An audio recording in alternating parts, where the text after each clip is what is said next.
کسی مسلمان کو کافر کہنا کیسا؟ کسی مسلمان کو کافر جو کہا جاتا ہے اس کی دو صورتیں ہوتی ہیں۔ پہلی صورت تو یہ ہوتی ہے کہ کہنے والا گالی کے طور پر کہہ رہا ہوتا ہے، مثلا فلاں تو جمعے کی نماز بھی نہیں پڑھتا، یہ تو کافر ہو گیا، یہ تو عید کی نماز بھی نہیں پڑھتا، یہ کافر ہو گیا، یا کوئی بہت زیادہ حرام کام کا ارتکاب کرتا ہو اور اسلام کے اعمال سے، شاعر اسلام سے وہ دور رہتا ہو، انکار نہ کرتا ہو، دور رہتا ہو، تو اسے بھی کہہ دیا جاتا ہے یہ تو کافر ہی ہوگا۔ تو اگر گالی کے طور پر کسی مسلمان کو کافر کہا ہے تو یہ ناجائز و حرام ہے اور اس پر شرعی طور پر تعزیر بھی ہے۔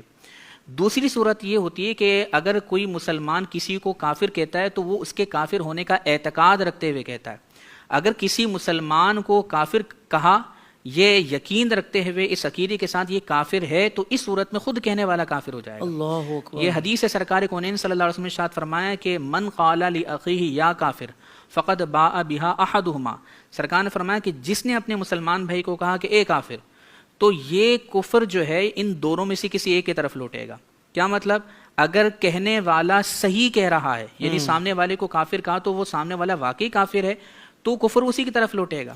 لیکن اگر یہ کہنے والا جس کو کہہ رہا ہے وہ کافر نہیں ہے تو خود کہنے والا کافر ہو جائے گا۔ تو خلاصہ کلام یہ ہے کہ اگر کسی نے کسی مسلمان کو کافر کہا، گالی کے طور پر کہا تو کفر نہیں ہے لیکن ناجائز و حرام ہے، اس میں اس کی دل آزاری ہے، اور اگر اس کے کفر کا اعتقاد رکھتے ہوئے کہا سامنے والا کافر نہیں ہے تو خود کہنے والا کافر کہلائے گا۔ اللہ اکبر، اللہ اکبر۔ دیکھیں بہت احتیاط کرنے کی ضرورت ہے، احتیاط کا دامن ہاتھوں سے نہیں جانا چاہیے، اور وہ کہتے ہیں نا کہ کم بولنا ہی اسی میں عافیت ہے، جو چپ رہا اس نے نجات پائی۔